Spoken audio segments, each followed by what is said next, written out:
Details of Diddy being abused at the Metropolitan Detention Center in New York have just come out, and allegedly Diddy had a nervous breakdown after being assaulted. Sources close to Diddy have confirmed that Diddy is allegedly thinking of harming himself. And with both Jay-Z and J-Lo being called as witnesses, Diddy is scared. According to a report from the Daily Mail, that's why Diddy had a breakdown. A person close to him apparently said, quote, spending the holidays behind bars was a nightmare for him.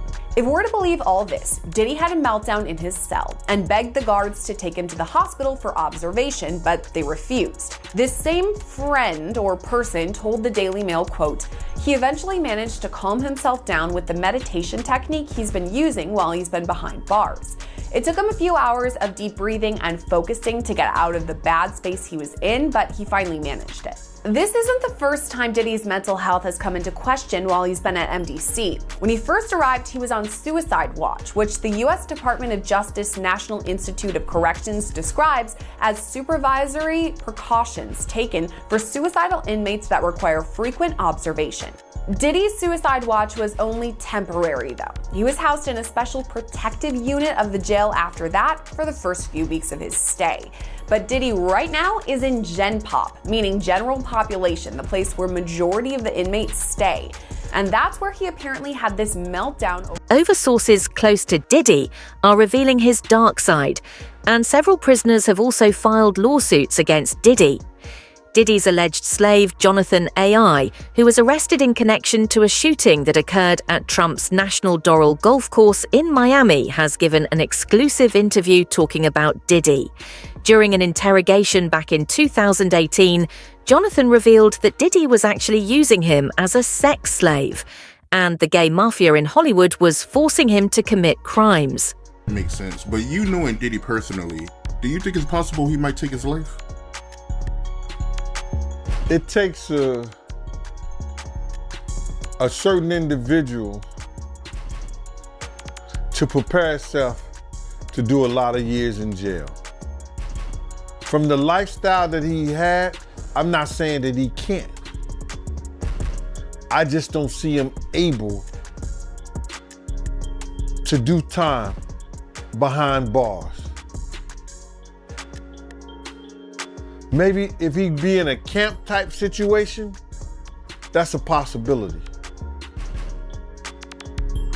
But based on the lifestyle and what he's done and what he's accomplished, if he has to go behind those bars for a lot of years, I think that he may commit suicide. He do an Epstein. Why do you think he didn't pull a Russell Simmons and leave the country? They was watching him, bruh. They was watching him. And then I think that he had to turn over his passport. Even if you own your own private jet, they have a system up there whereas that they supposed to check your passport and anything that you need to fly as if you were flying commercial. Another prisoner who has come forward with a lawsuit against Diddy is Cardello Smith. Cardello is currently in jail for alleged sexual assault, which he claims that Diddy framed him for. Cardello Smith actually won a lawsuit against Diddy for $100 million. But Diddy's lawyers are now challenging that decision in his lawsuit. Cardello Smith claims that Diddy him in 1997 during a party at a Holiday Inn in Detroit, where Cardello was a bartender. Cardello has named Jennifer Lopez a material witness in this case, and according to Cardello, Diddy recorded the alleged sexual assault, and J-Lo was shown the footage. Despite knowing what had happened with Cardello, J-Lo didn't go to the authorities or try to help him in any way. But going back to Cardello Smith's filing, his notice says that Jennifer Lynn Lopez, aka J-Lo, aka Jenny from the Block, quote, will be called as a material witness and expert to Sean Combs' viewing, possession, and distribution of his sexual assault upon the plaintiff in 1997 and the orders of defendant Sean Combs forcing Jennifer Lopez to remain silent about the videotaped sexual assault of plaintiff by defendant. Plaintiff states that the material witness Jennifer Lynn Lopez, also known as J-Lo and Jenny from the Block, was engaged in a relationship with the defendant Sean Combs during 1999 and 2001, and that the sexual assault of the plaintiff was recorded, distributed, and held by the defendant at his New York residence and recording studio. And during the relationship with Jennifer Lopez, she was made privy to this video that was taken by Sean Combs and his employee Kirk Burrows. She, J-Lo, has known this video existed and was in existence and took no action to make it known to anyone in law enforcement, and that she was even questioned by New York Police Detective Derek Palmer about this matter, and that the report will show that her answers to this tape was and still remains a resounding yes to its existence. And again, Cardello Smith writes that he wants to call Officer Derek Palmer as a witness because he says Palmer is the one who questioned Lopez and believes that he will have testimony that could help his case. Now, as I mentioned, Diddy's legal team has called for this entire case to be thrown out. Cardello Smith has filed a massive response to that request that totaled more than 200 pages. Probably half of it was just straight up copies of case law that seems to support his arguments, word for word. It's something out of like a legal textbook. There's so much to slog through, but I kind of want to give you some of the highlights. So first, in addition to the claims of rape and a cover-up, Cardello Smith also claims and alleges that Combs was violent towards his loved ones. At times, Cardello Smith addresses alleged threats against his family. Other times, he says Combs actually caused serious injuries to his brother. His response reads, defendant used threats of murder to force the plaintiff to not bring the case to any court of law enforcement until the homes of the defendant were raided by Homeland Security, that the plaintiff knew it was a safe time to bring the case, and that is why we are here at this juncture. And Cardello Smith argued that fear for his own safety and the safety of his family is one of the main reasons that he waited so long to report the alleged rape, and says that that reason alone should override any issue with the statute of limitations, that these claims might otherwise be time barred. And he also argues that while he's been in prison, fellow inmates and prison guards have threatened him on behalf of Sean Combs. The longer that Diddy stays in prison, the more he's going to get sued. Diddy was forcing people to stay quiet, and now these victims are all coming forward. Jay-Z and J-Lo are just the first to get sued, and as Diddy's case drags on, other names will be revealed too. Diddy is scared for his life and is desperately trying to get out his team. Offered $50 million in exchange for bail, but the judge decided against it. The proposed bail package. A $50 million bond, co-signed by him, his mom, his sister, the mother of his oldest daughter, and his 3 adult sons. It's going to be secured by the equity in his property in Miami, Florida. Home detention, his passport will be surrendered. The government said that's insufficient. They said, look at the charges, look at the weight of the evidence that I just mentioned. They said they have allegations that he and his associates were trying to tamper with witness testimony last year so that they wouldn't cooperate with the government. What do you take away about who has the stronger argument in terms of bail? Well, I think his counsel has done the best they possibly can. I think bringing him there voluntarily is very smart, starts them out on the right foot. But I think the last thing that you just mentioned, the interfering with witnesses. That's the allegation, yeah. Yeah, if that's true, or I should say, if there's real indicia that happened, I think that might tip the scales in favor of not letting him out pending trial, because I think, and you know this, I think judges take an extraordinarily dim view of that. And that might be the factor that tips the scale against him. But I think as far as a tactic, I think it was very smart to do what they did and to say, look, you know, he's here. You didn't have to track him down. He's got a real defense here. He's doing everything right, at least right now. I'm not sure it's going to be enough at the end of the day. Diddy is facing the consequences of his actions now, and he's scared of getting sent to Jen. Pop Pete's don't last long in prison, and Diddy is used to a life of luxury. Gandil says that Diddy doesn't have what it takes to survive in prison, and he might actually decide to end his life rather than spend decades behind bars. Right now, Diddy is facing life in prison for the sex trafficking and racketeering charges against him. He's suffering the consequence, and I don't feel bad for him at all. Because people was trying to talk to him. People was trying to tell him. You couldn't pull him by the coat and let him know anything. You understand? They messed up the game, brother. When he put that shit out with them, money, power, respect, it ain't never been like that. It ain't never been like that.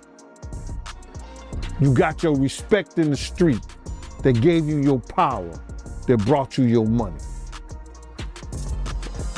Totally different thing. He let that money, power, and respect go to his head, but he had it ass backwards. So do I care what happened? Nah. He got enough money to buy his way out of this. So we think. So when you look at that video of him pacing around and he's looking worried, and you knowing him, do you think it's possible that he might commit suicide? When you're a narcissist, there's always a possibility because you're suffering. But I don't think that he can see himself in a cage. I don't think he can see himself behind those bars in those type of situations. It's too many real dudes that dislike him. But then again, there's a lot of real dudes that need help. And him being behind bars, he could probably help them. There are prisoners at the Metropolitan Detention Center who would try to hurt or kill Diddy the first chance that they get. These prisoners are here for the rest of their life and they want street cred. Diddy knows this and that's why he's scared. Things on the inside are very different. And for someone like Diddy, who is used to comfort, it's going to be very difficult to survive. Keep in mind that Diddy would always allegedly drug his victims, even if they were minors, or he would ask his guards to hold them. Diddy isn't a gangster, and this is the first time in his life that he's going to come face to face with real criminals that aren't afraid of him. So breaking news right now, Larry, I am just getting word. People magazine says it's got a source on the inside that tells them that P. Diddy's on suicide watch tonight. Do your sources confer the same information? Are they saying it was possible? Hey, real quickly, all that commissary stuff, he's not getting any of that because people in the SHU have an abbreviated list. So he's out of luck. No stake for him. Yeah, he is on suicide watch. This guy thought he would have went home. All of a sudden, he didn't get bond. Remember, the first night that he was there, he was like an overnight guest. When they told his bond hearing, now they checked him into the system, and reality has hit him. And I understand that he has a shrink coming by his cell to see him several times a day. And now there's talk about putting him in, it's like a bubble. It's like a cell that has like a plexiglass wall in it, where they have inmates watching you. That's actually their job, to keep an eye on the inmates that are on suicide watch. Another error that I guess some warden told you this. There are sentenced inmates there. They're called cadre inmates. They don't have to be white collar inmates, but they're doing maintenance on the building. And the problem why there's a lot of violence there, they have housing units. And they're mixing bank robbers, drug dealers, rapists with white-collar people. And this is why Diddy, he can't go into a regular housing unit because somebody will take him out for sure. Somebody's gonna get a lot of street credibility out of this. People that are doing substantial time that know they're never getting out. They'll just kill a guy, no questions asked. You think that they'd suck up to him because he's got a lot of money, and if he ever does get the commissary options, he would be able to help them. Some people do because I gotta wrap it real quick. Okay, some people do think that Diddy can help them, but this guy's going to be locked up forever. His case will probably take at least 3 years to litigate. He'll stay at MDC. There's rumors that he wants to go to Essex County Jail in New Jersey because he doesn't like MDC. He's a marshal's inmate. There's no way they're going to transfer him back and forth, I don't know, several times a week, 6 marshals to do it. He's out of luck. Jay-Z is worried about what could happen if he ends up like Diddy, so he's trying to crush the lawsuit filed against him. Jay-Z's legal team has requested multiple times for the judge to provide them with the victim's identity, but the judge has refused, like Diddy. Jay-Z has a history of violence, and if he's given the chance, there's a good chance he will threaten the victim. Even now, Jay-Z's legal team has been caught trying to bribe witnesses. Lawyers from Jay-Z's team showed up to the houses of victims dressed as FBI agents and even flashed fake badges. While maintaining he'd let the matter settle itself in court. But now in a new lawsuit, a Texas man is claiming Jay-Z's lawyers are bribing people to sue Busby and his law firm. This 13-page lawsuit was filed on January 3rd in Harris County, Texas, and the plaintiff in the filing is being represented by none other than Busby's law firm, who filed the suit on his behalf. Now, Jose Maldonado, who is the plaintiff in this suit, is suing Jay-Z's attorneys and his company Rock Nation, but not Sean Carter, aka Jay-Z himself.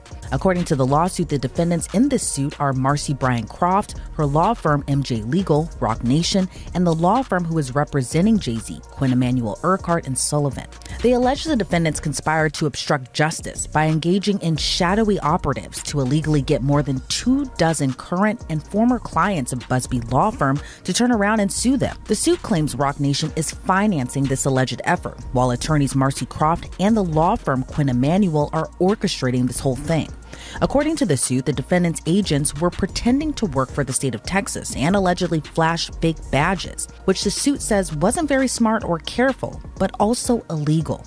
The suit states the defendant's agents offered as much as $10,000 to a former client to sue the Busby law firm, but the so-called agents were allegedly caught on audio tape red-handed. The suit claims attorney Marcy Croft, who is a lawyer but also a member of Team Rock, was orchestrating that whole effort. Then in another recording, those agents were describing in great detail the alleged criminal conspiracy. The suit claims they went so far to admit the lawsuits would be reported in the press, and some former clients already accepted money to join that alleged effort. As I mentioned, Sean Carter, aka Jay-Z, isn't named as a defendant in the lawsuit. However, the suit claims Rock Nation and Jay-Z are synonymous, given the mogul is the founder and chairman. The lawsuit acknowledges Busby's law firm filed the rape lawsuit against Jay-Z in New York federal court, and as a result, Jay-Z sued Busby's law firm in Los Angeles state court. But the suit claims while all of that legal back and forth was going on, Jay-Z's attorneys who represent himself and his Rock Nation denied in open court and in the press their involvement in the alleged scheme. Now back to Maldonado's claims.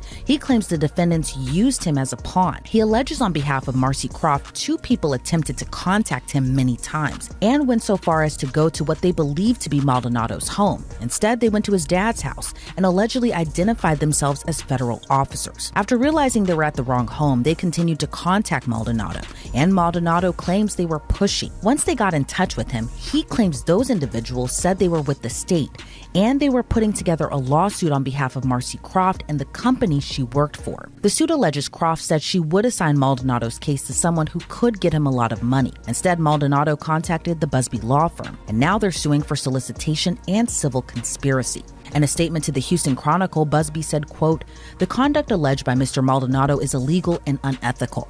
We know investigators have gone all over the United States illegally contacting our former clients to try to entice them with money to sue our firm. According to Mr. Maldonado, we now know who is behind this effort. We won't be intimidated nor deterred in our important work. I expect more lawsuits will follow as we continue to hear former clients report this egregious conduct," end quote. But Marcy Croft fired back against the allegations, saying the lawsuit reeks of desperation. She also told the Houston Chronicle, quote, "For over 25 years, I've dedicated my career to exposing and dismantling networks of fraud and manipulation. I didn't ask to be a part of this fight, but now that he's dragged me into it, he should know that I'm not someone who backs down. Mr. Busby should be worried. Truth and justice are on my side, and I have every intention of holding him accountable." Now, as far as Jay-Z is concerned, this can really go one of two ways. This might be an isolated one-off case that he has to defend, Or potentially it could be a Me Too type situation where other victims come forward. Obviously, we saw that with Diddy and Cassie Ventura. So the coming days and weeks are really going to be telling. And Tony Busby says he has more than 100, maybe up to 300 victims he's representing. So it's going to be interesting to see if any of them also name Jay-Z.